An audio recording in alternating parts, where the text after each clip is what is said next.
This week, we're discussing Ubisoft's trouble. We take a deep dive into games as a service, and Mike says his goodbye to Stadia. This is the Good Game, Bad Game podcast. This is a song I wrote about the Good Game, Bad Game podcast.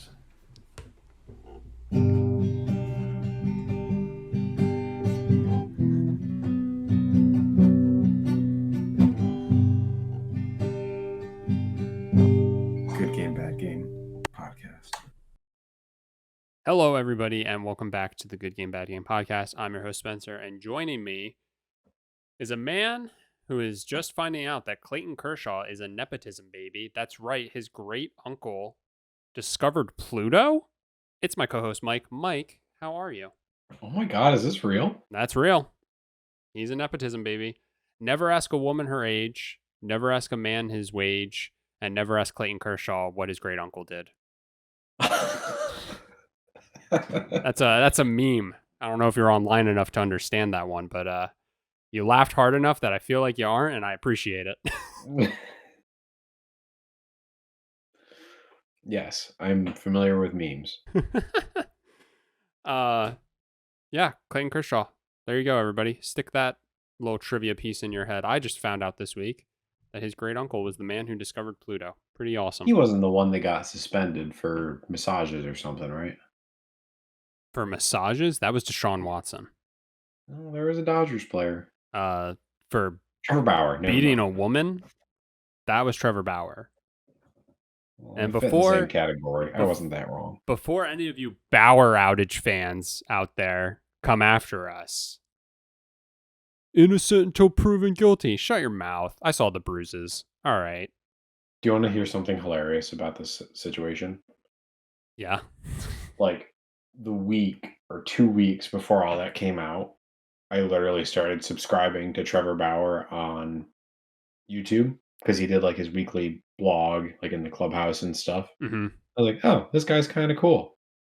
And I texted my brother and I said, hey, Trevor Bauer's pretty cool. And I think like the next day he texted me the article about this investigation. I was like, fuck. Yeah. You said, hey, this Trevor Trevor Bauer Bauer guy's pretty cool. He didn't read the message for 2 hours, and within that time, Trevor Bauer turned into a piece of shit. Yeah.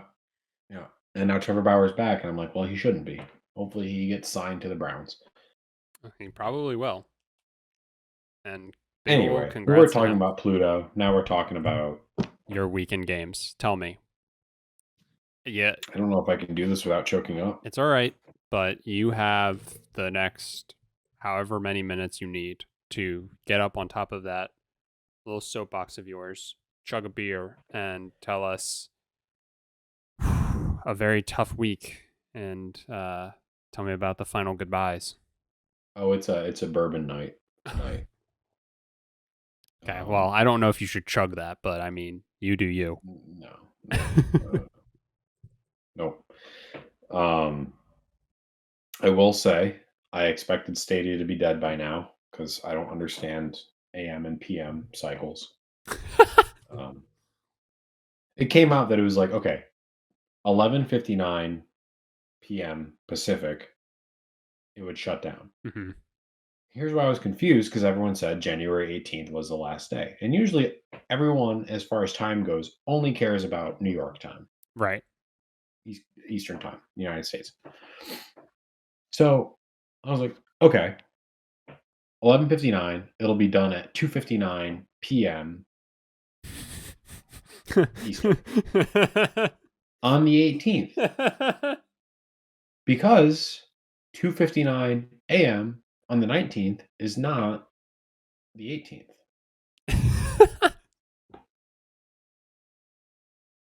Yeah. And so last night, like Justine was playing Dragon's Dawn of New Riders, I think it's called. Mm-hmm. She's a big How to Train Your Dragon fan, so that was one of the free Stadia Pro games Who at some point. isn't a big fan of How to Train Your Dragons? Yeah, Honestly, you know what? as an adult, best animated movies to come out since like, the Big hot Hero 6. the hot Yeah. 90s of like Tarzan and like all those. Yeah, they're good. They're good. So she was playing that, and I was just doing like one last double check because We knew she was close to the end of the game, and she did the game horribly out of order, which is hilarious. Um, so we Love it. didn't really know. We what? I love it.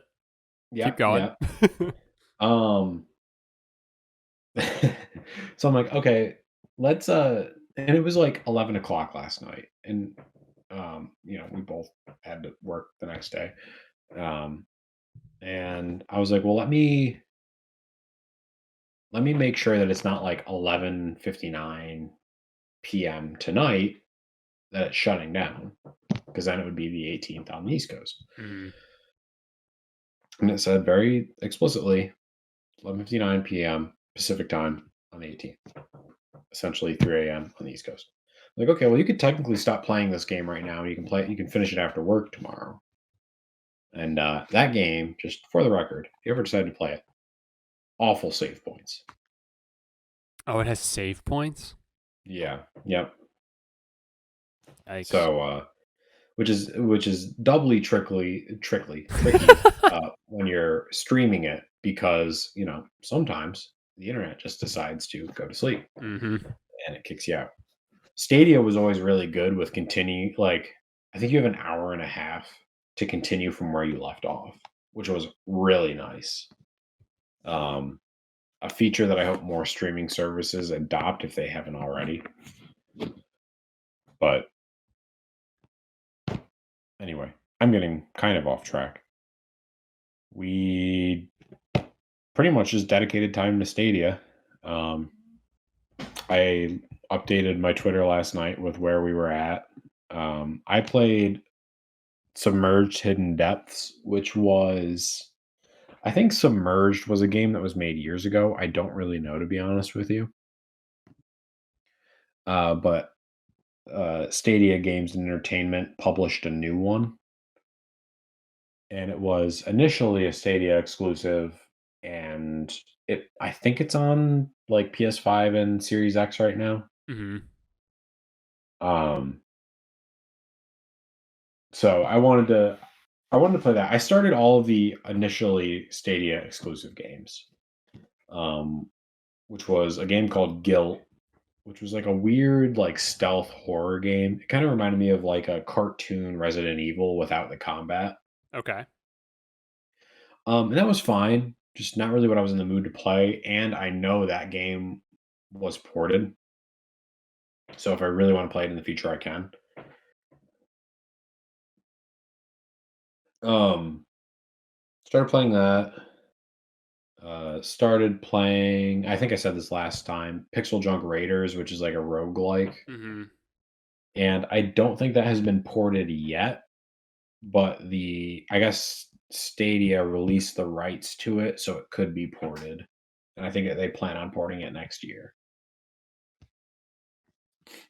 So I started playing that, and I think I said last week it was like I kind of got the point after doing like the first couple missions. Mhm. So I tried a couple other games and ended up on Submerged. That game was honestly really fun. It is literally just like an exploration game. I was reading somebody's review online, and they're like, it's just kind of like an easygoing game that's just happy that you're playing it. And I think that's about the best way that you could play. You could phrase your review for this game.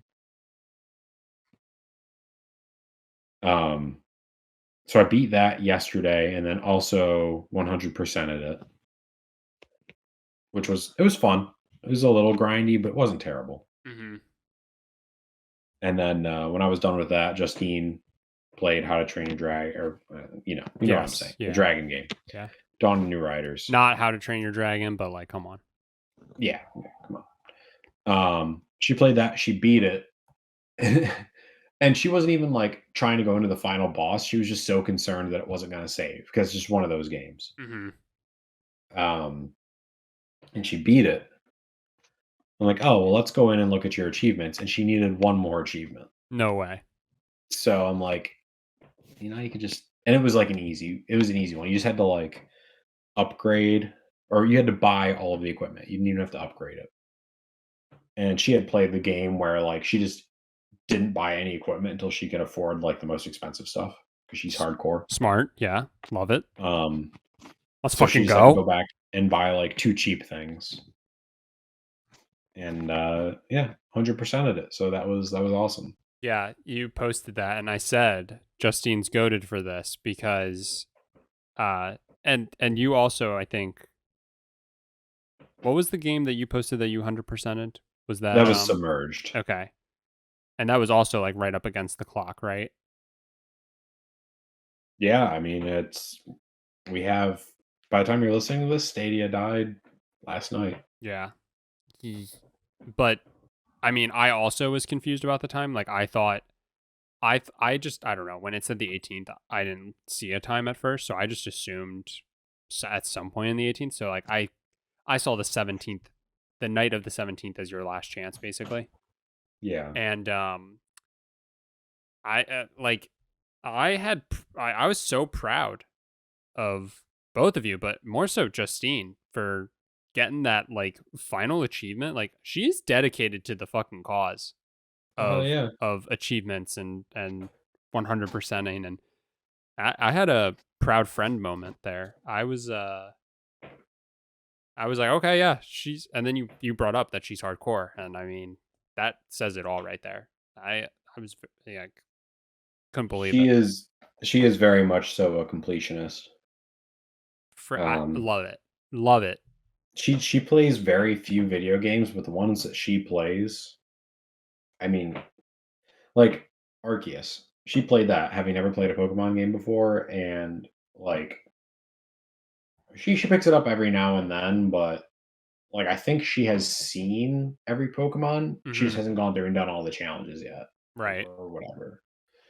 Um, yeah, when she plays a game, she plays it. So when I went down right before we started recording, she was down there playing Stadia. There was like a new like Centipede game, newer, like the old arcade Atari game, Hmm.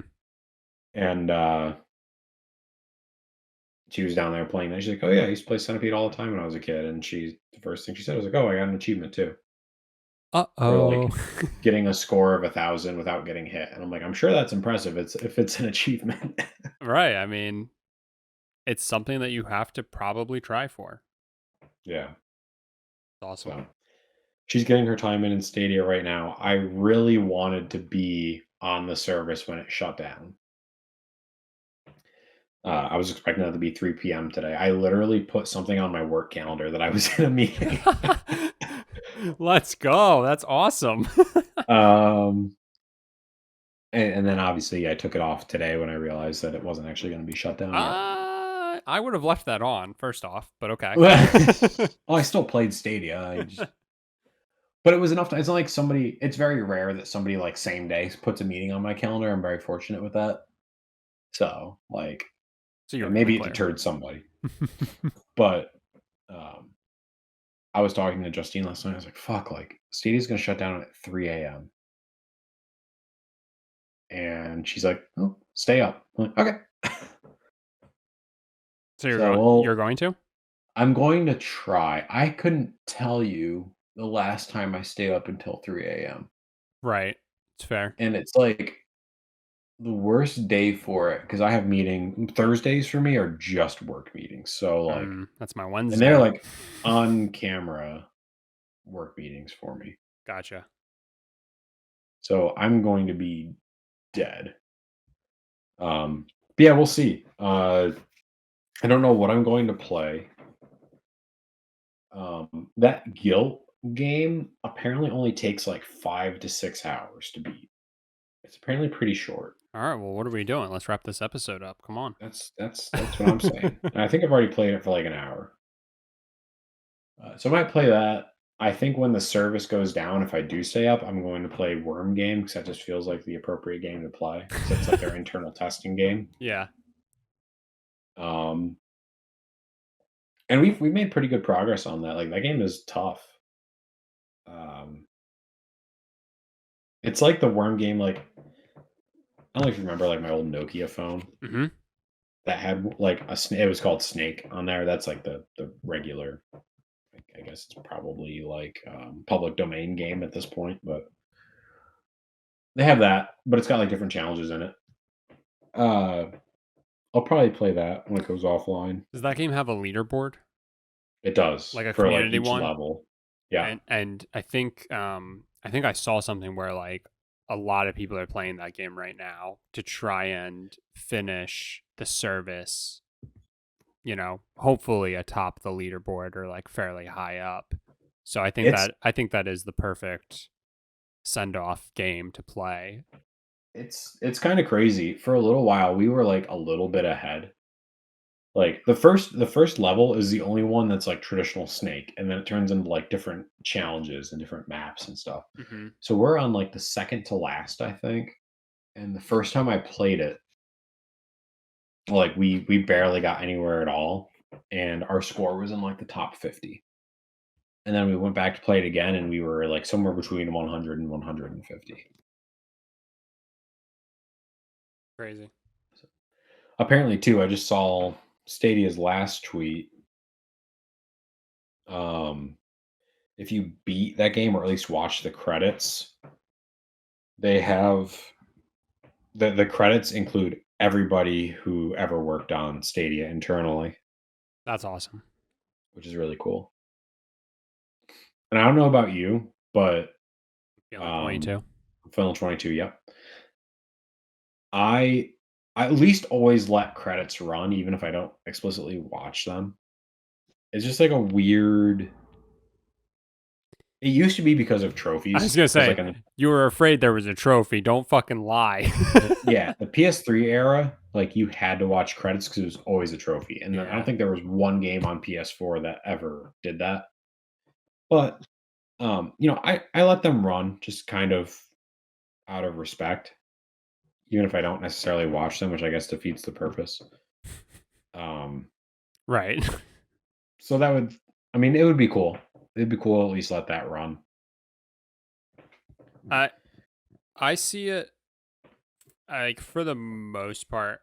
I try to do with like movies too. It's like this person worked on, any these people, like it's multiple, Hmm. obviously. It's not just one person who creates a game typically or a movie.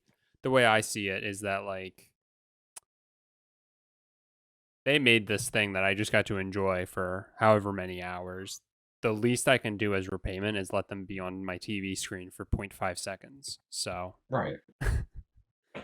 It's always cool too. Like, I don't know. I kind of pay attention because they have like different little um like things in there like production babies and um team pets or something oh, like I that. Like, love when a game has, I think it takes two, right? yeah, I want to yeah. say had They team pets and like they had a pictures of bunch of them. good ones. Uh, Um yeah. the dragon game that Justine played, they had a credit in there for Toothless the guinea pig. Oh, that's awesome. Yeah. It's like it's fun little things. Yeah, I'm all So about that. I like that. I like that goal. I look forward to hearing if you accomplished it next week. yeah, yeah, we'll see. Regardless, Stadia will kind of live on with me and also save me a ton of money because I've been looking at getting a new Xbox controller to use like specifically for xCloud, Hmm. and now I don't have to because You have, Google released the software to, I have to say, switch it from Wi-Fi to Bluetooth, hmm. and everyone I've seen online says it works incredibly. Like there's very little latency. Works with most platforms. A lot of people are using it on their Steam decks, which is cool. That's awesome. I plan on connecting one to my phone for uh, xCloud, and then probably my laptop for the same thing. Yeah, that's awesome. Great controllers. Would absolutely pick one up and do the work to switch it to Bluetooth. It's probably it's definitely in my top two favorite controllers I've ever used. What's So, okay? Wait, what's the other one? um, honestly, like the special edition Xbox controllers that have come out in the past couple of years, not the elites. Okay, I was gonna say not the elites. The elites are fine. Um, I don't need something that intense, Hmm. to be honest with you. like I mostly just take the paddles off and use my Elite just because it's heavier than a regular controller, which I like, Hmm. and it's got rubber grips. But my 20th anniversary Xbox controller, that is probably the perfect controller for me because it's just the standard Xbox controller, but it's got rubber grips on the side. That Hmm. Lunar Shift controller that came out last year, that's the same thing. Okay. Love those controllers. That's high praise though to put it at like top two.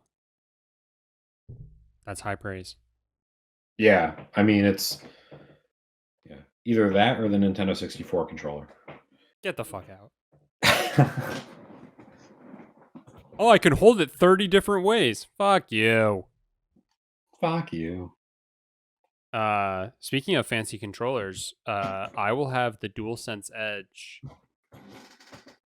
next week, Just fucking made of money, aren't we? but I probably won't have it for the podcast. I think it comes out the 26th, so I'll have it. I'll be able to talk about it in 2 weeks, and I look forward to that because no, Mike, I'm not made of money. Okay, the people who Well, you buy can just the people who fucking buy me piss gifts, away $200 on a controller that's worse than an Xbox controller, the but people who buy me gifts can are made of money, and so uh yeah, I look forward to telling you whether or not it's worth $200, knowing full well that I did not pay $200 for it. I'm Um, excited that you got it because I think you're probably the only person in my life that would. I know my brother, Chris of One S Plays, was talking to me about it, don't give them and free advertising. They're not on this episode. they we were on one of their last episodes. All right, I'll So allow it. I need to call this out. It's funny because I was going to text Chris about it. I was watching one of their episodes, but they're like, "Yeah, we need to issue an apology about things we've said on this channel and things we've said on certain podcasts." And I'm like, "Oh no, what is the Pokemon community canceling people for now?" And then they ended up straight up naming the GGBG podcast. Let's And go. we when it usually is associated with an apology, that's a make or break moment for you. I mean, honestly, no such thing as bad press. You know what I'm saying? Herp, herp, you went to business school. We get it. That's what they all say. There is such thing as bad press. Have you met Andrew Tate? Yeah. Well, no, I haven't met him, but he pops up on my feed plenty, Good answer. and that's Should all I'm never looking meet for. I'm looking for it to pop up on people's feeds. I'm gonna start saying crazy things like if you play Animal Crossing, you're not a real gamer. Uh-oh, try and cancel me now. him. Hit him again. I play Animal Crossing, so it's okay for me to say that. What was the thing that they were getting canceled for Pokemon? Oh, they said shiny hunting and Scarlet and Violet sucked. Apparently, they like it now. Oh, that's nice to hear. All right. Good. I know they like that, so that's awesome. I love that they've come around on it. Yeah. Oh my god. Sorry, I'm keeping Twitter up throughout this whole episode to keep up on Stadia stuff, and I'm telling the video to fuck off. Okay. Give me one second. I want to mute myself so I hear me furiously tapping away, and I'm going to suggest you look at my most recent tweet. All right. Well, while you do that, I'm going to start talking about the games I played. Thanks for asking. I finished God of War 2018, and it was incredible, like you would expect. And I'm currently working on cleaning up the platinum there.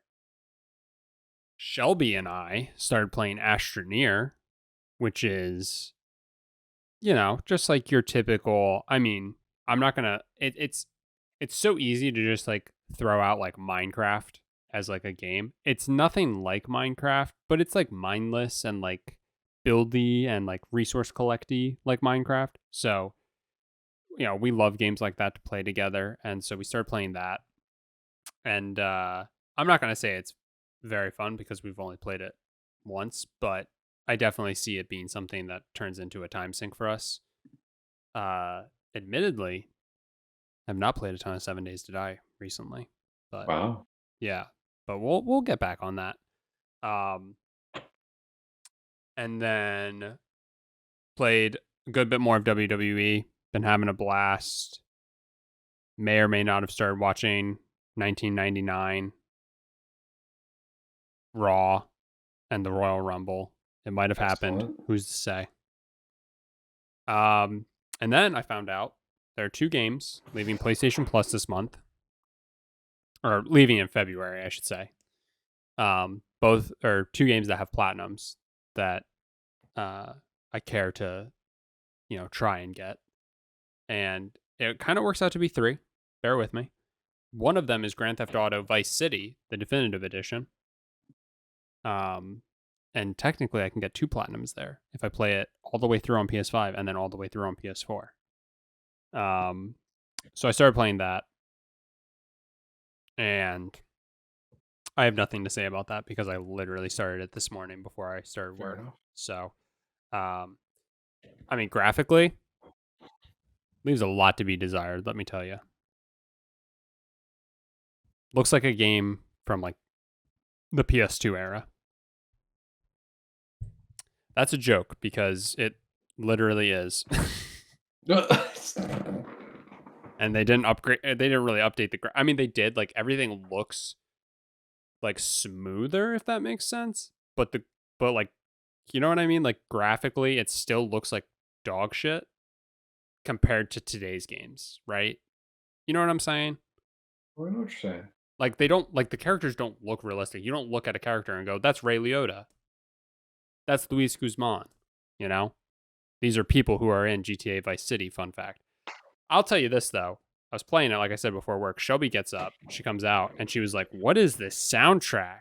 And she was saying it in like the like, "Oh yeah," like head bopping because Vice City has a phenomenal soundtrack. But I think all GTA games probably have really good soundtracks. I mean, Los Santos Rock Radio. Oh, Chef's Kiss. Los Santos Rock Radio. Radio. Yeah, Hell yeah. definitely.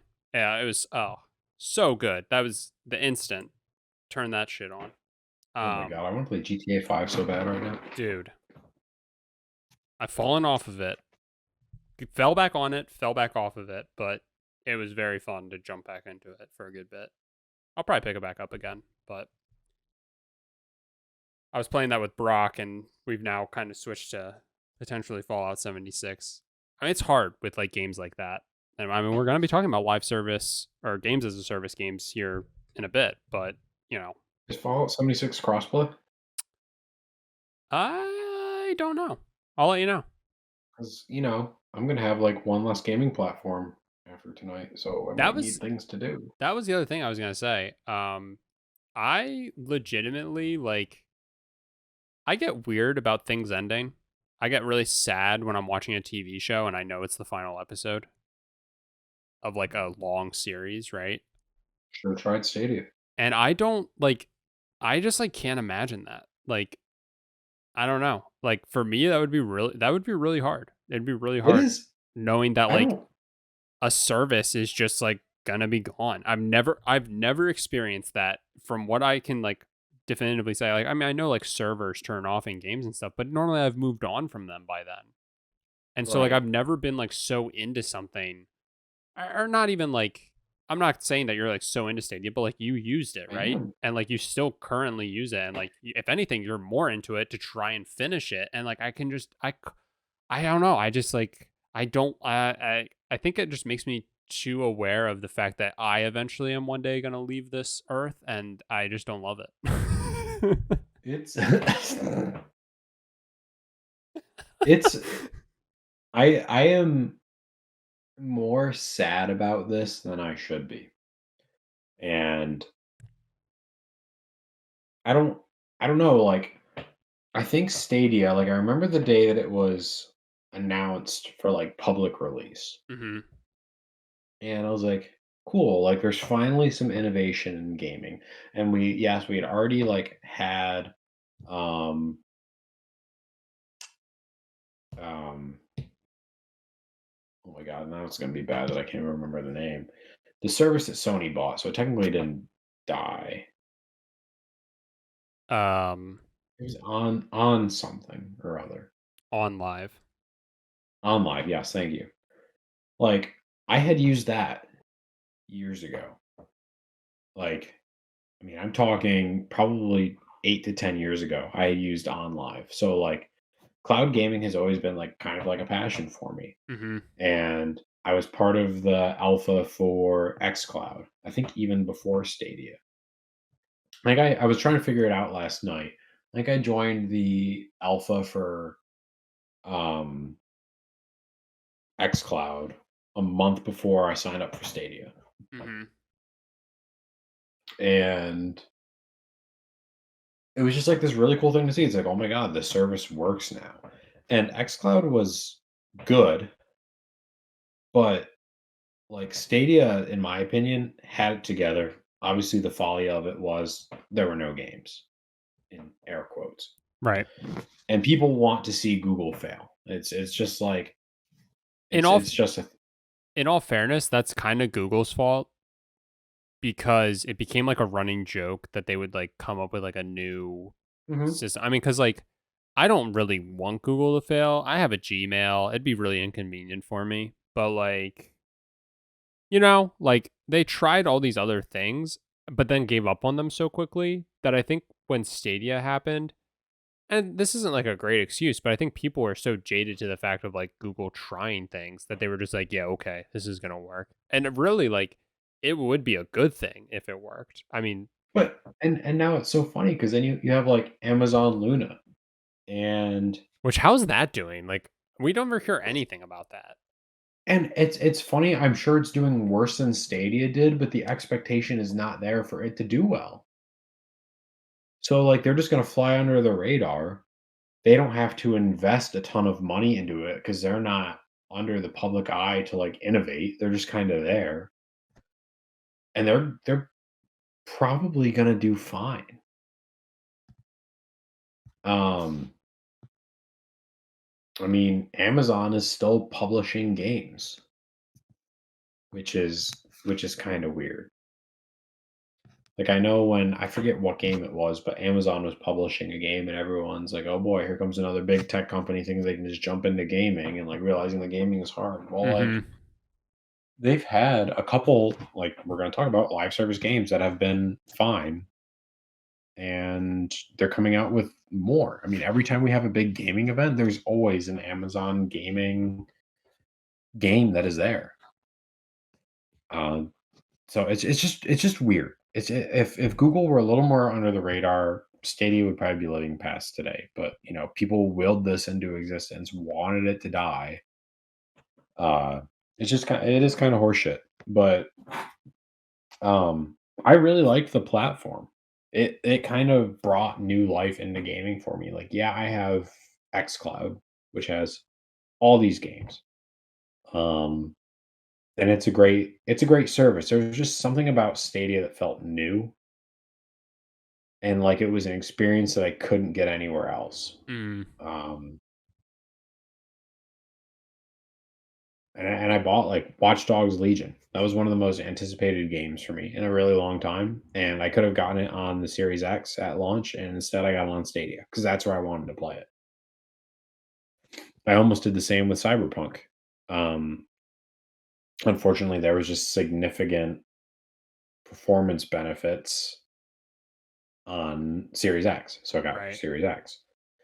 Um, Saints Row, the new Saints Row, I almost bought that on Stadia. I wish I would have because I would have been able to get it for free essentially now, but I was gonna get that there. It's just like it was a really good platform.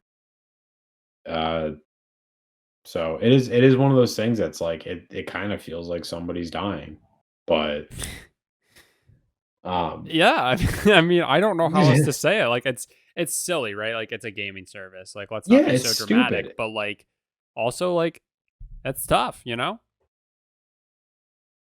It's like you're kinda just, like, waiting, cause like, it's so funny now, cause now that, like, the day is here, all my Twitter is people praising Stadia. Even people, like, journalists that I know have been critical of it in the past were like, Stadia was an important part of the future of gaming, and it's like, then why did you will its death into existence? Yeah. It's ridiculous. Every fucking writer at The Verge was talking shit on it the entire 3 years it was in the public, And then and and then it says like Google Stadia's ending, and they go, "It's kind of a shame that Google Stadia is no longer going to be yeah. around." It's like, I wonder why. You have to understand that, like, you have so much influence over what people are going to choose to spend their time on. hmm So, like, if you talk for 3 years and be critical of Google and this service and, I mean, think about Google at the beginning, they had, like, Jade Raymond, who was going to be working on games there. Right. Like, that would have been literally game changing. There would Yeah. have been a game on Stadia that you could have not gotten anywhere else because whatever Haven decides to put out is going to be a masterpiece, hmm and that could have been Stadia's. Yeah. I And mean, it's not all, like, the journalist's fault. It's like, Google is terrible at managing stuff, right. and, Like, you've had people come out and say, "Google just wants you to fucking throw shit at a wall and see what sticks," and that's how you get promotions, and that's what Stadia, for the most part, was. exactly. Exactly. Yeah. I mean, again, I'm not saying that the criticism and the easy dunks weren't like warranted because, again, like you look at their track record with things and it's not great. They're so quick to, it feels like they're so quick, and then like you bring up the fact that like, well, the reason is because like you throw shit at a wall and that's how you get promoted, and it's like that's why stuff just gets ditched because it wasn't for any other reason than like personal gain. Right. But it still sucks that like for once it feels like maybe they had a shot at like doing something here, I don't know, and it just falls into their normal thing. And if anything, it just perpetuates that like what's the next actually good idea that they're going to have that will end up just this, same deal like down the toilet because that's the track record and it continues to perpetuate that. It's so weird because it feels like Google should be in gaming, Yeah, I and mean to some extent like Google should be Apple outside of just Apple Arcade, right? Like yeah, Amazon like makes sense. Big tech companies, right? Makes sense to try right. and branch into gaming. It's just it's weird. It kind of feels like an Xbox moment because Microsoft was in the same situation with the original Xbox. Right. It didn't make sense for them to pursue this as a business, but they stuck with it, and now Xbox is what it is. It's like, well, what if Google would have done that? Where would we be? I mean, Um, maybe it's just the fact of the current landscape. Maybe it's the fact that at this point Nintendo is Nintendo the oldest of like the main three? I feel like they are, right? yeah, I mean, PlayStation was 1996, And first PlayStation. the NES slash That's not. go ahead. No, I was that's not including the original PlayStation, which was a Super Nintendo attachment, I think. Right. So I mean Nintendo's been around for how long? PlayStation to that effect has been around for so long. And now Xbox also has almost 20 years under their belt. They have more than 20 now. Do they? For Xbox? 2001, I think. Was the original Xbox? Yeah. Oh my fuck. It was either 2001 or 2002. Like, I have 20th anniversary, like, shirts, so Okay. So, but regardless. So, yeah, like, yeah. I don't know if that plays into it. The fact that the three big ones have 20 years plus under their belts, that it just feels like it's like hard to battle against that or what. But like, What really pisses me off is that I think Meta is gonna be the one that's gonna win here. Um, they're going I to think win from Google shutting down Stadia or, well, that, but, you know, as far as cloud gaming goes, because I think cloud gaming's best use case is VR. Um, and I think Meta is just gonna kind of figure it out with, like, they have the Oculus brand. Um, I think we're going to get to a point where they're going to have low cost VR headsets that exclusively stream games. Mm-hmm. And they're going to be seen as like the first comer to this, even though, the Microsofts and the Googles and the Amazons and OnLive and all the companies that came before were kind of like the pioneers of it. I think cloud gaming really gets its benefit in VR, and unfortunately, I think Meta is going to take advantage of it at some point. I don't think that's a crazy prediction. And it sucks because now there's no competition. Right. We want to have this conversation about Microsoft and Activision. Well, that's very nearsighted. You want to Micro- look in the next 10 years, you know who's going to run gaming? Meta. Microsoft and Call of Duty, please. Yeah, We're sorry. going to talk about it. Let's talk about it the right way. Well, I tip my cap to what Stadia potentially started. You know, um, it's a shame.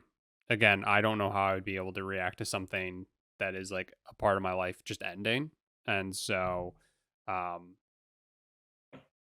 it's kind of crazy. I tip my cap to them for trying, for doing what they did. And I just hope that people take what they did and, just keep it going. Yeah, I mean, at the end of the day, whatever gaming turns into, they should be looked back on and say, hey, Google and Stadia was a big part of this. Yeah. There was a big part of me that wanted like Microsoft to buy Google's assets for Stadia because like while the games on xCloud are better, Hmm. Stadia's platform years ahead. If anything, Sony might have been smart to do that Yeah, I mean, because I tried streaming a game. Now, granted, I had a lot of other devices on my internet doing all kinds of stuff. So I don't know how much that played into my experience, but I tried streaming a game on PlayStation Plus and dude, it was dog shit. Like I don't know how I'm going to play any PS3 games because you have to stream those. yeah, And there's a lot of PS3 games that I would love to play on the system. And honestly, I think I'd be better off buying them for my PS3 and plugging that shit in. yeah. I mean, considering backwards compatibility with Sony is such a nightmare. Right. I don't know. Feel like they might have had an opportunity, a missed opportunity. I, man, it would have been like 2017, 2018, with what was it called at the time? PlayStation Live. Mm-hmm. Or now. Um, PlayStation Now. Thank you. Like I had subscribed to that for a while Mm-hmm. because I was able to play PS3 games on my Vita, and that was incredible. Like the idea of it, the Mm-hmm. execution was terrible. I Right. didn't play that many because it was just so bad, and it's unfortunate because that was on live, and like I said, I used on live 10 years ago with you know not great internet, and I'm talking like probably 20 megabits per second spread across every single device on our internet and a Dell Inspiron from 2006, and that worked better than PlayStation Now ever worked. So Right. Missed opportunity. yeah, Well, so we'll see. technically, as of recording this, Google Stadia has 8 hours. I can do math. 8 hours to go. But again, real quick salute, moment of silence for Google Stadia.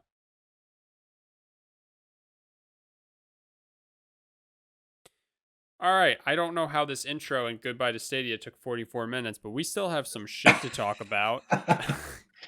No, we let's just call it a wrap. I got Stadia to play. Yeah, I know. That's so one thing is you and I were planning on talking about The Last of Us, but I'm thinking we're going to save that now and we'll talk about the first two episodes of the show next week. How's that sound? Sure. All right. And what do you think? Do we do end of the episode so that way there's like a cutoff that people can hop off, or how spoilery do you think we're going to get? Um, Like, do we add it as the intro, or we can discuss it at another time? But Yeah, yeah. all I'm gonna say about it before we hop into stuff is I think the first episode was very good. I got chills when they did shot for shot the police cars driving by, and then they turned the way that the police cars were coming from. It was literally straight out of the game, and there was a lot of Hmm. stuff like that. And I mean, it's hard to spoil it because you know it's been talked about how like it is pretty close to the game. But you know, And the game's been out for 10 years now. yeah, but And also now, not everybody got to play the game, so like we got to be a little careful. So yeah, true. we'll True. we'll tiptoe around some stuff, but we also probably won't be so hard because it's we're a video game podcast, so we're gonna assume that you know or have played or so on and so forth. But we'll do that next week, uh, along with the Xbox Developer Direct. So I'm looking forward to that. Yeah, me too. Let's talk about the shit that we wanted to talk about this week. Let's talk about that shit. Ubisoft. Yuck. What can be said about Ubisoft? Well, first off, Don't stick around and watch their credits because they take 10 years. Skull and Bones, you guessed, has been delayed, and along with it, three other games that have never been announced have apparently been canceled in an attempt to save some money. Um, apparently, this decision was made. What I've seen is because the Mario and Rabbids game that just came out apparently didn't, do what they were hoping. Um, Granted, you're making a game that can only come out on one system, so I mean, I feel like you have to set some expectations there. And I guess the only other big game that has come out was Just Dance. They haven't had anything else big here of late. But Is apparently that right? yeah, apparently. I mean, Valhalla came out when the PS5, the year of the PS5, so that was what, 2020? Yeah. Um, it came out with the PS5 and the Series consoles. So, um, apparently things have not been going well. So they've canceled three games that they've yet to announce, and have, I assume, started work on. And they also announced that they they pushed Skull and Bones, which I told you I laughed like a lot when I saw that. And you brought up a good point of, does anybody want to play this game? And I'm not so sure about that. Um, like it feels like, I mean, when was this announced? It was announced back on the PS4. It was announced right after Black Flag, right? That they I were think they said working it's on this been like game. it's been like 7 years or something, right? It's gotta 7 be. or 8 I years. mean, wasn't Black Flag the first Assassin's Creed on the PS4, or was it the Yeah. first Assassin's Creed only on the next gen console? No, that came out like within the launch window. And I want to say Skull and Bones was like a year or so after that. So, but maybe I'm wrong. But either way, it's been announced for, yeah, easily 6 or 7 years, and it just keeps getting pushed. And also, like, I liked Black Flag, which I know you didn't, and I think I did not. we're unsure of what the right opinion is. It seems like most people like it. It seems like I'm in the minority. But if I'm being honest, like I thought Black Flag was good, but like don't get me wrong, the boat combat and the boat combat that was in every Assassin's Creed game after that was definitely like my least favorite part of each of those. And granted, like Black Flag was bad. Like it had a lot of boat combat, and compared to these other ones where it's like much more like um I don't know what the word I'm looking for is, but regardless, uh this is literally just Black Flag, except you don't get to hop off the boat and run around islands here and there. You just do boat combat, and that sounds fucking awful to me. Hmm.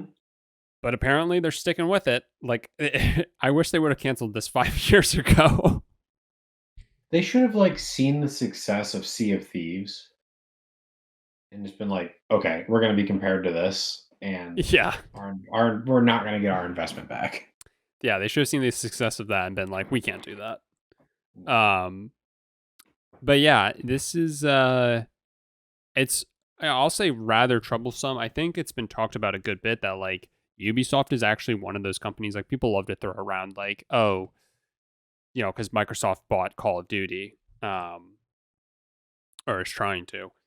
People throw around like, oh, well, since Microsoft did that, Sony should buy Square Enix and Microsoft should buy Rockstar and stuff like that. And when people throw that around, a lot of people have brought up the point of like, yeah, that's fine and all, except you're bringing up companies that typically, for the most part, Square Enix sold off some stuff, but like they still have their like money makers, we'll say.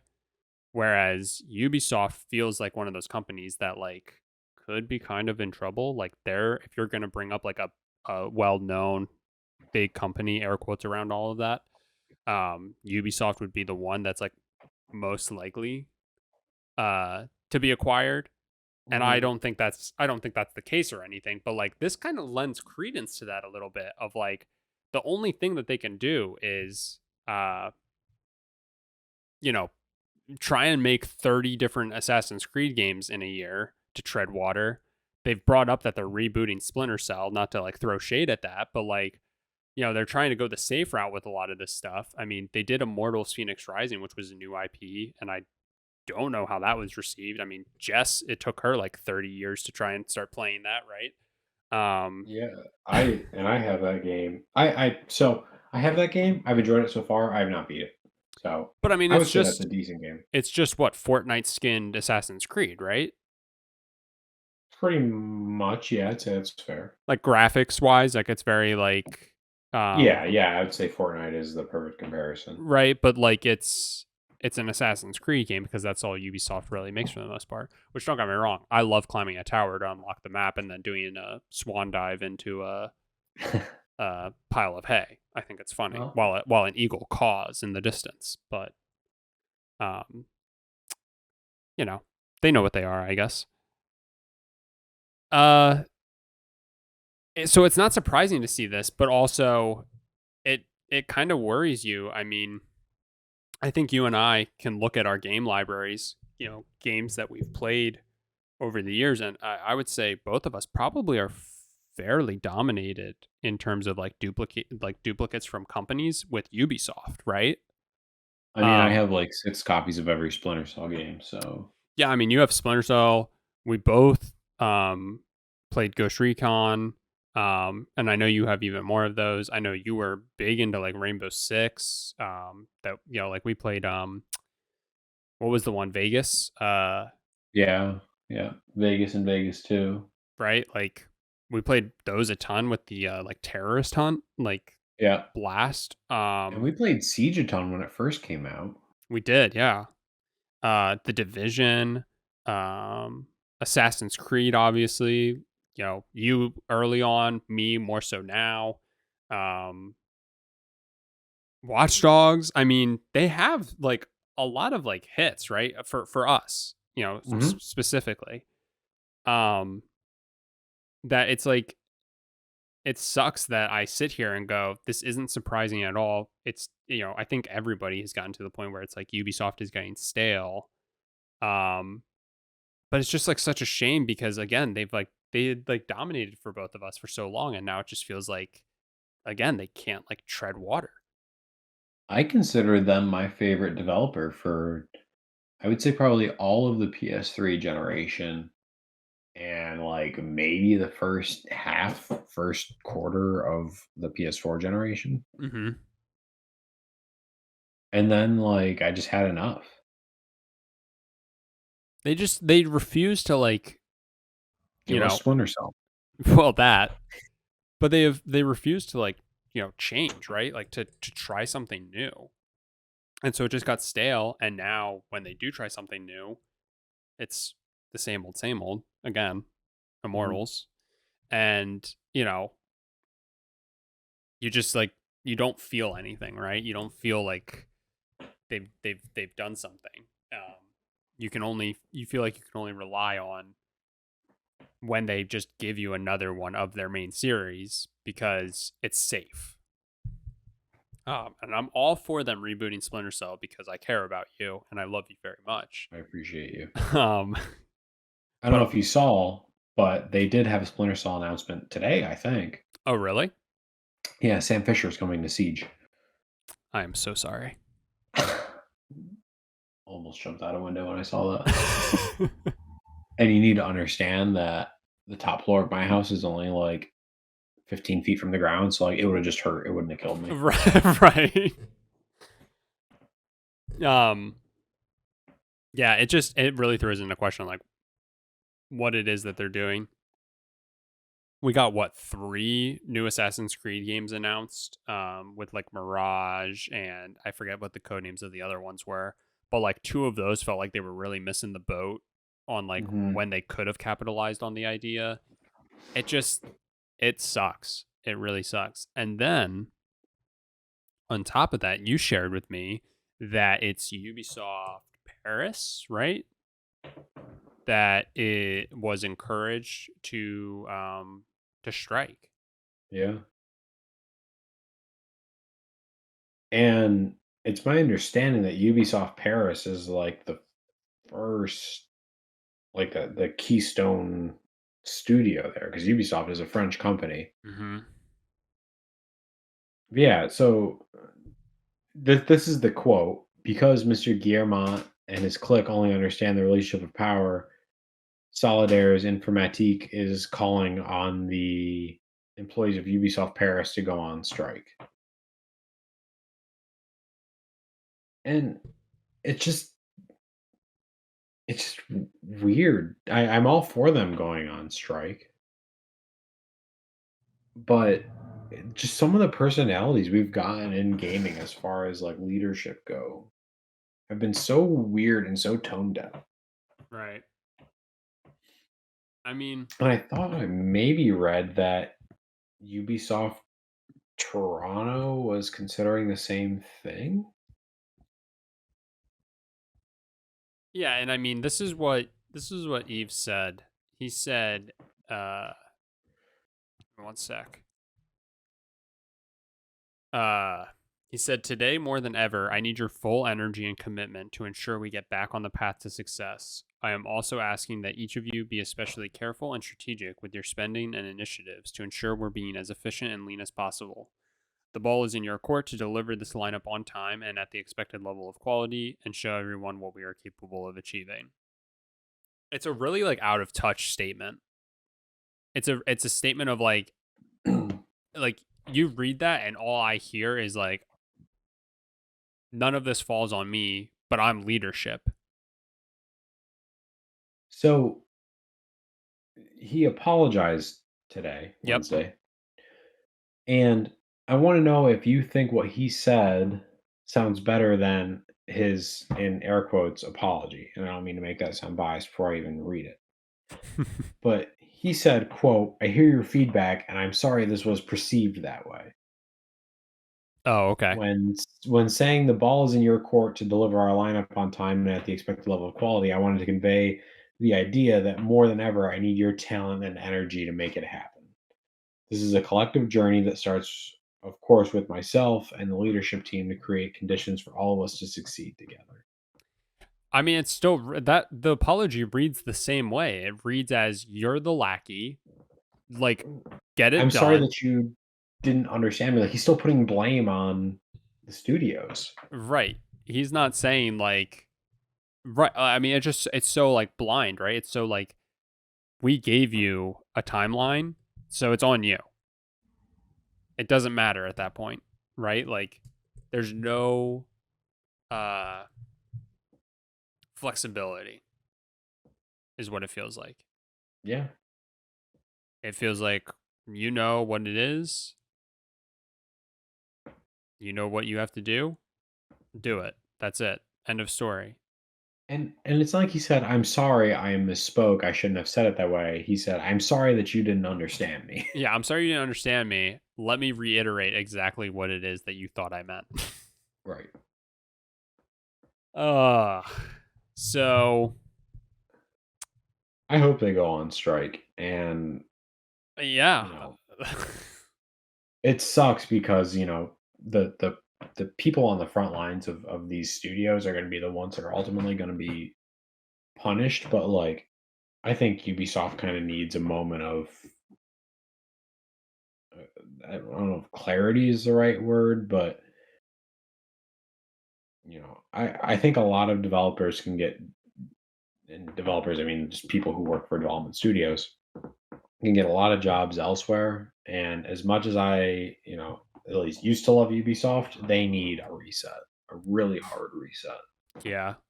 I mean, this like it echoes, I think, a lot of just not to get like on my soapbox about this, but I think this mimics a lot of just like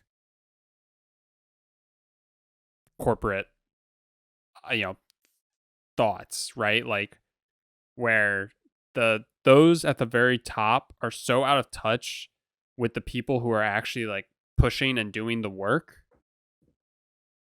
that I mean, it's just not surprising. And I think we see it even more so with like gaming because, you know, that's just I guess the world that like we're mostly focused on. But it's also like it's weird. It's been such a shift. I would say like from the PS3 era forward. And right now it's so unfortunate because everyone's playing catch up with Tencent, and like Tencent by no means is a good way to run a business, but they are the most successful. Right.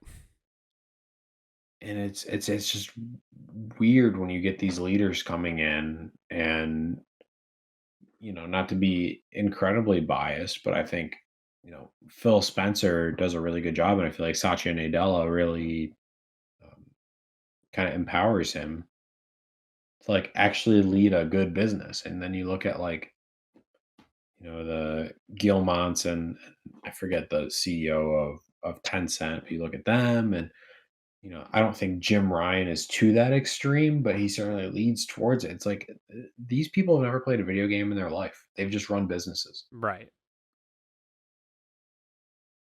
Right.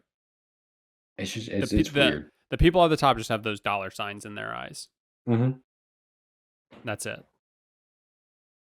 Like you don't have the head of Ubisoft isn't a diehard Assassin's Creed fan. They're a diehard fan of the money that Assassin's Creed has made. More like Assassin's Creed, huh? Oh, look at you. That's what I'm here for. Um, it's a shame. It's a shame to see. I don't love to see the fact that somebody has been working on something and that is just gone now. I don't think anybody's a fan of working on something, implementing something, creating something just to have it become null. Like you put Hmm. time, days, months, years potentially into something to have it now gone. But meanwhile, PC Gamer has done a nice job of putting together a list of all the times Ubisoft has said that Beyond Good and Evil 2 is still in development. And, I don't even know what that game is. To be 100% honest with you. well, it's the sequel to Beyond Good and Evil. Never heard of that game either. um, in May of 2008, that was the first time that they hinted at Beyond Good and Evil 2 being a thing. And then Okay. later in the month, they showed off a trailer that included some characters from Beyond Good and Evil that led people to believe that what was being shown was going to be stuff from Beyond Good and Evil 2. And it is 2023 now. And this month, Ubisoft confirmed Beyond Good and Evil 2 has not been canceled. It is, as it always has been, still in development. Good. I want to play it. I can't wait to get my hands on it. By the time I get my hands on it, it'll be 27 years in the making. And, here's to I playing just as a talking pig or something. I just really want to play this Xbox 360 game. Oh, you want to play Beyond Good and Evil? No, 2. Oh. Oh. Because you said it was announced in 2008, right? Mm-hmm. Yeah. I gotcha. Yeah. You got me, don't you? It's been a slow development. They've had to then update as like new consoles have come out. It's, as George R. R. Martin would say about the dragons, don't worry, they're coming. They're on the way. They'll be here soon. It's a little South Park reference. Okay. Okay. Uh, anything else on Ubisoft? Give me Splinter Cell. Louder. Give me Splinter Cell. It's a sneaky game. I can't be too loud when I say it. Smart. Yeah. For you, I hope, you know, every night before bed, I do a little prayer. Mm-hmm. Kneel at the side of my bed, hands clasped, and say, "Dear Eves, please, for my friend Michael, make Splinter Cell again. Make Splinter Cell great again." He's like, no. No, we hate him. I will put him in every game but his own. Oh, I can't imagine going through Stadia dying, and I can't imagine having my favorite character just get fucking jerked around like that. I should really just stop being me. Yeah, Is, is you should just stop caring about things, Mike. as someone who was forced to move away from a Windows phone, I think the onus is on me now to just stop being such an asshole. All right. Enough about Ubisoft. Let's talk about games as a service. And you may be wondering, why are you guys talking about that? Well, this week it was announced that Suicide Squad Kill the Justice League is going to be a games as a service, or as we understand common terminology, a live service game. And Mike, you and I were talking about it. You brought up, is this something that we need to talk about? I see a lot of people upset about this. And I said to you, here's exactly what I said verbatim. I said, it feels like games as a service are like the black sheep of games in some ways, yet they also have some of the most popular titles. So I figured we could take the time now to dive into why we think that is, whether or not it deserves that, and, go into some of our favorite potentially live service games. Um, just to kick it off, um, you know, when talking about boasting some of the best, I mean, World of Warcraft is probably, I'm gonna guess, one of the first to do this, to Mhm. be this concept of a game. And then you just look at like Fortnite, right? Like one of, if not the most popular game in games. Everybody knows what Fortnite is and has probably played it at some point. And then like Genshin Impact, also really up there in terms of popularity. Has this like huge following. Anytime something comes out about it, it's like Taylor Swift released a new song. Um, People just go crazy. I think, to again kick it off, the reason why these games get a bad rap is because of loot boxes or season passes and the like gotcha type microtransactions that aren't necessary necessarily. Yet you feel a certain drive to get them. Again, not forced or anything. You don't need them to unlock content. More often than not, I want to say they're cosmetic. But nonetheless, I think the feeling around loot boxes and season passes and microtransactions in general is it automatically makes a game sleazy. Um, and I don't know if that's necessarily always the case.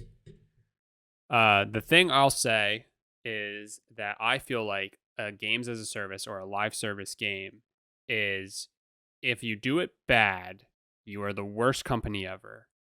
I'm looking at Anthem. But if you do it good and you do it really well, nobody praises you necessarily for being a great live service game. It's more so just that's a good game and that's it. It never goes beyond that. So it's the worst of the worst if you're a live service game and you do it bad because you're a piece of shit, you do microtransactions, you're just trying to make a quick buck.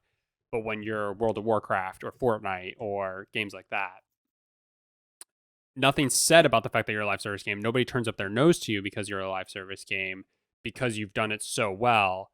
You just don't do anything good for like the brand, we'll say. And that's where It that's my thoughts.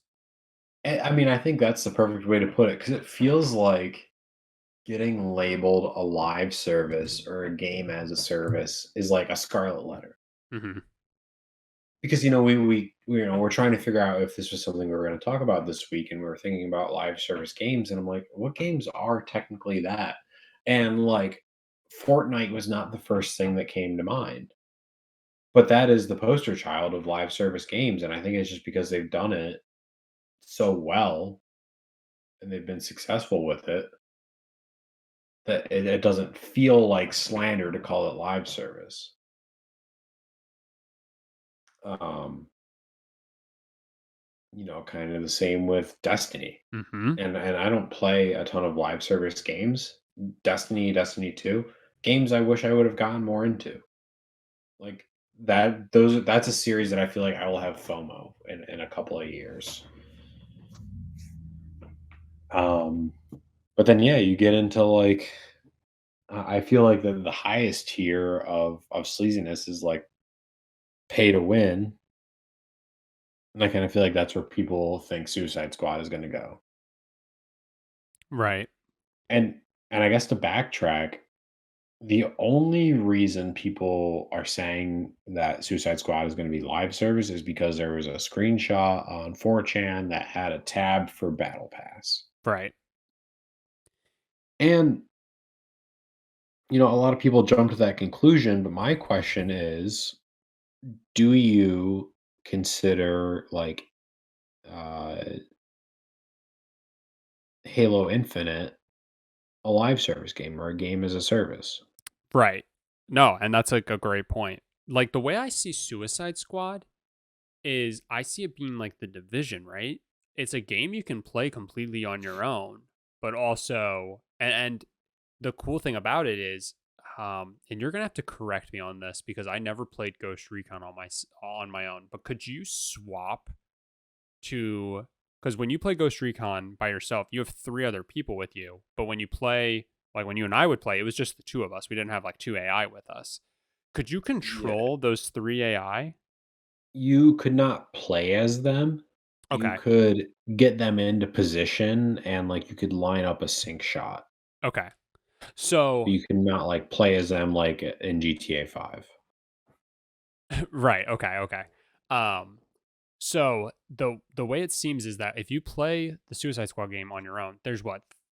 There I think there's four of them. It's like Harley Quinn, the guy who's a shark, the guy who throws a boomerang, and I don't know, Deadshot. I don't know names of DC heroes. I don't either.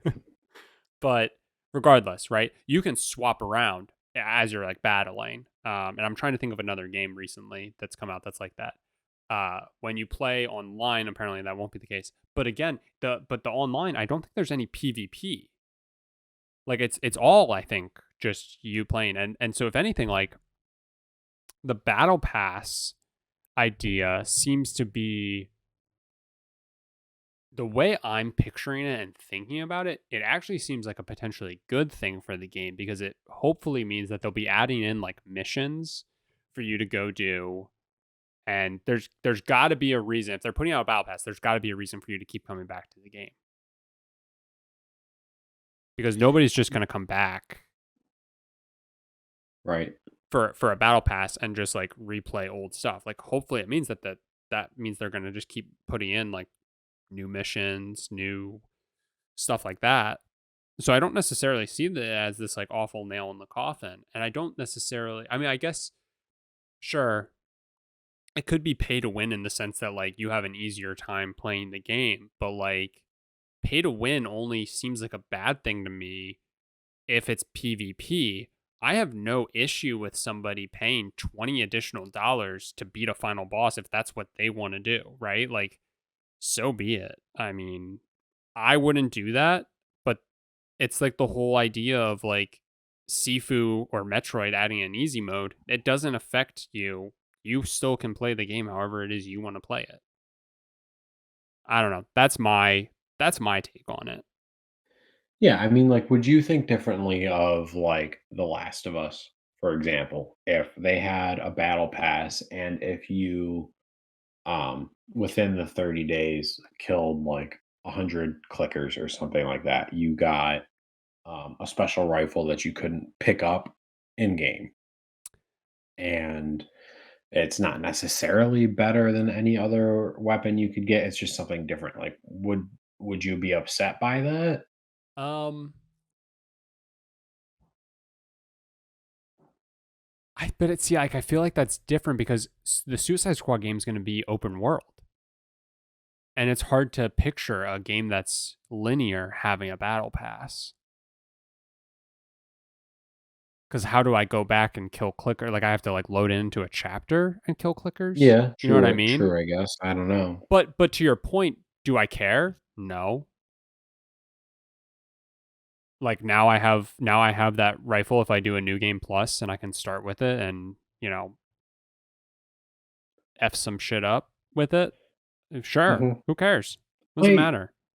I get that it feels sleazy, but, I think there's a good balance, like, Fortnite, for example, Hmm. I think you can play Fortnite without the battle pass and still enjoy it. It's basically just like a swag thing at the end of the day. It's not like you're getting anything that's gonna help you. But also, and correct me if I'm wrong, um, with Fortnite, don't you earn enough in-game currency back to buy the next battle pass technically if you were to complete a battle pass? Isn't that how it Uh, works? Or no? I don't think so. Okay, so Um then if that's not the case, Red Dead Redemption 2 online did that. There was a battle pass. It cost in-game currency. It didn't cost real money. It cost in-game currency. That it was the in-game currency you could pay real money to get, right?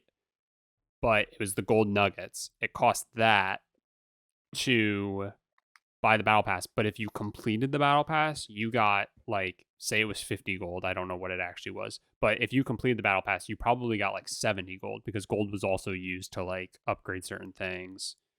So like you earned enough and then like a little bit. It was like an investment if you knew you were going to complete it. And like I thought that was a really good system yeah, I agree. That's a really good implementation. because at at worst, the first time you did it, you'd maybe have to pay money, but you could earn gold just in game too. So like you could just save up and like struggle for a bit, right, until you got there, and then do it.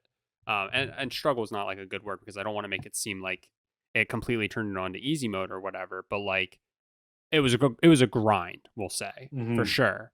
But like you could still do it and get there naturally, and then from there on, like you could keep funding it just by playing the game.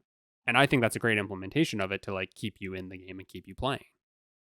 And then the other thing with that battle pass or that season pass or whatever you want to call it is that there was like the free tier. So like even if you didn't buy it, like one out of every four levels, like you would still level it up all the way. One out of every four levels, you would get the benefit from the pass. It was just if you wanted to unlock everything from 1 to 50 or 1 to 100, whatever it was, you needed to pay the gold. And I thought that was great. I loved that. Yeah, that makes tons of sense because, like, I feel like at the end of the day, you as the game studio should be, like, just trying to incentivize people to play your game. And, like, you know, every quarter or whenever you do a season, in quotes, like, you're not gonna be able to put that much time commitment into a game, but you still wanna have that experience. Like, okay, you have the option to, pay to stay caught up. But it's not like you have to do that. You could put in the time and effort reasonably to advance. Hmm. I think that's a good implementation. So I mean, at the end of the day, we're not going to know exactly what the implementation is. But I said it at the top. It's the live service, games as a service, whichever you want to call it, is 100% the like term that people turn their nose up to. Mhm. Sometimes free to play falls into this because I would say most free to play games end up becoming live service games as well, with the idea of like the game's free to play. We expect to make money off of like microtransactions. Um, but do you think that they deserve to be uh, immediately tied to this negative connotation simply for the fact that some of, I'll say, the biggest flops of recent memory were live service games? I I think it kind of goes back to our last conversation, um, about game studios trying to fit a certain business model. Like, it's shown that some games as a service, games with microtransactions, and live service games, whatever you want to call them, are wildly successful. Mm-hmm.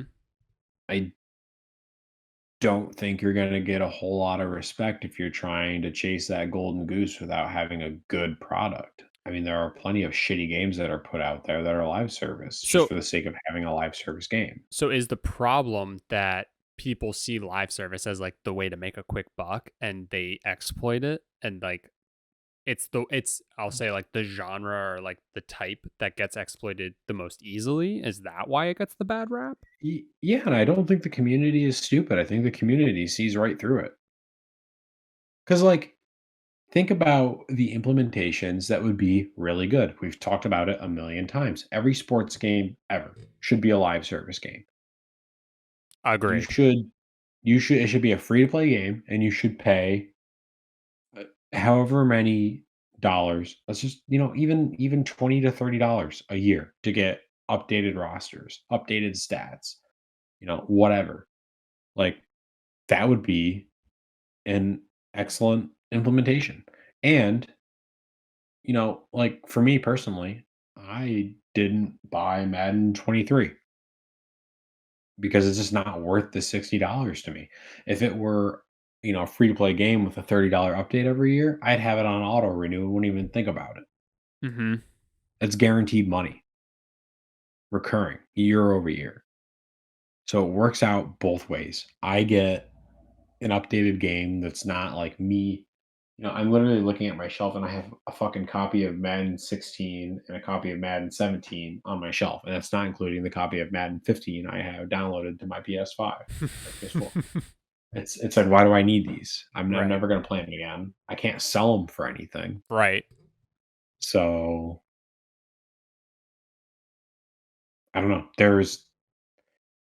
I feel like it's just kind of like any new technology. We need to get past this point of shitty money grabs Crypto. and actually give it some utility. Yeah. I think that's a great point. And I look, you had me when you said sports game should be a live service game. Um Yeah, I think it's unfair. I think like yeah, it's the one that's easiest to exploit and that's shitty. Um and I guess it is fair to your, like you said, like, you know, the community's not stupid, right? Like people know, and people are, I guess, right to be skeptical. Um but in this instance especially, if we're gonna bring it back around to why we're even talking about it in the first place, which is the fact that Suicide Squad, a leaked image, showed that it's most likely going to be that. I just don't And see. people immediately compared it to Avengers, Right. which I didn't play that game, so I don't really know why, but I'm assuming it's not good. Well, that's the thing too. Like I think there was a lot of stuff that went wrong, but I know plenty of people have said that like the game's still good, the game's still fun. It's fine. Like it just, wasn't great. It didn't, perfectly deliver on what people were hoping for. And so blame it on it being a game as a service. It was lazy. They were trying to do a money grab, blah, blah, blah. Right. Um, I don't know. It'll be interesting because again, it's not PvP. As far as I'm aware, it's not PvP. the only multiplayer is you can play the entire game with somebody else, up to 3 other people. I think Gotham Knights is Gotham Knights out? Holy shit. I think it is. It is. Wow. So I think it's like Gotham Knights in that sense, where it's like you can play it all by yourself, or you can play it with up to 3 other people. Um, I just look at this and I'm just like, I don't necessarily see how a battle pass ruins this game. Um, but I can understand the skepticism.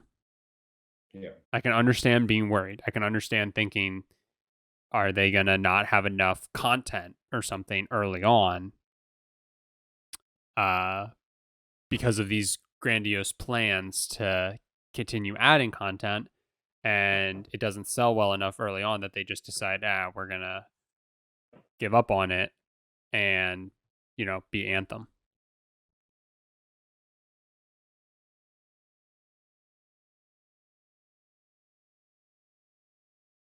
Don't mind me. Going to buy Anthem Standard Edition on my PS5 for $2. Pretty sure it's on Game Pass. So when you do that, let me know, and we'll have the conversation of is it crossplay or Okay. not. um,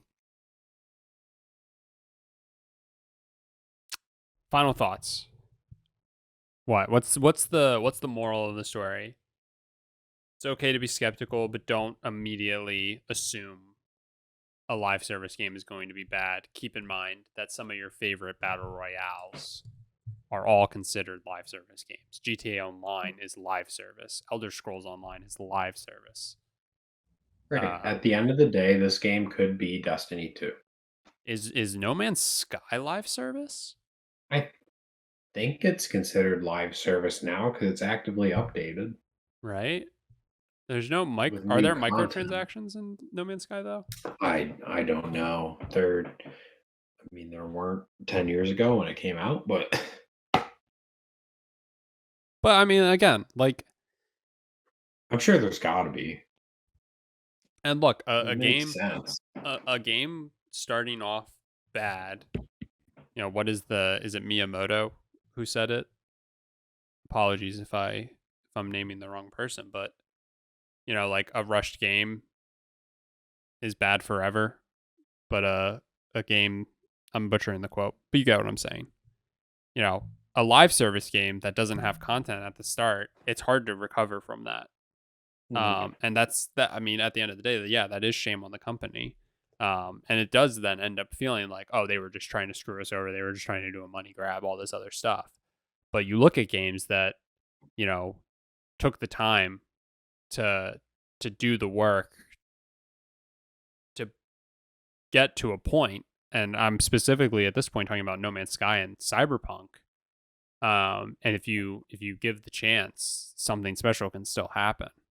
Cyberpunk's not a live service game, but the sentiment is still there. Mhm. And I think a live service game, if anything, has more potential to make up for lost time because it should be constantly updating. It's not an easy task or an easy like decision to make. Um, you know, I feel like it's tough to do a quick money grab on a live service game, unless you're really good and then also decide to shut down within like a year. But that never happens.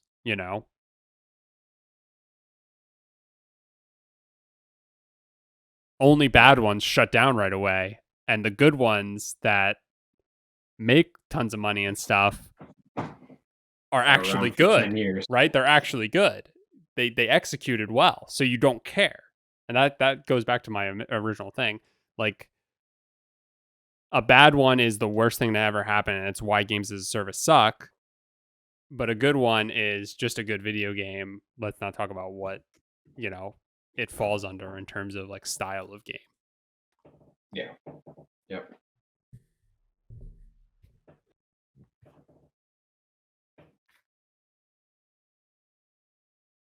All right. Well, we'll only know when we know. But as of right now, I think I saw a Reddit post from 2 years ago when I was trying to look at this that predicted the Suicide Squad game would be a games as a service because of a leak from like an email or something like that. So I think there's definitely credence to this. Um, but yeah, at the end of the day, we can only, as with most of these like rumors, predictions, stuff like that, we can only wait and see what will actually happen. I'm excited for this game. I think it looks good, like visually, and I'm a sucker for like superhero stuff. So like I'm excited for it. I hope it does well. I hoped the Avengers would do well and it didn't, but like I don't think that's a reason to necessarily immediately think that this will also be bad. Yeah, I'm going to be optimistic. I think this game's going to be okay.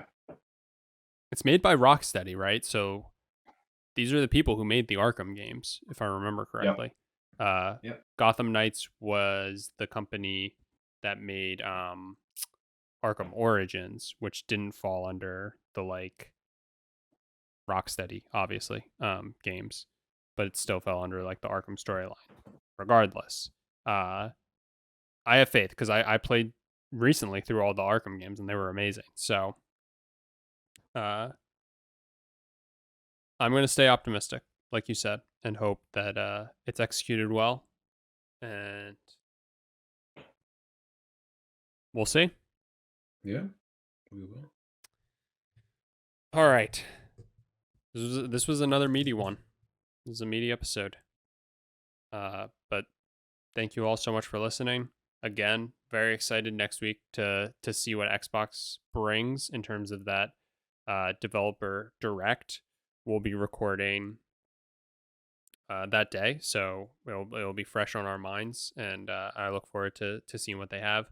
And again, because Mike and I are such huge fans of The Last of Us, the Good Game Bad Game podcast will momentarily turn into the Good TV Bad TV podcast to be able to talk about that series and to kind of fangirl over it a little bit.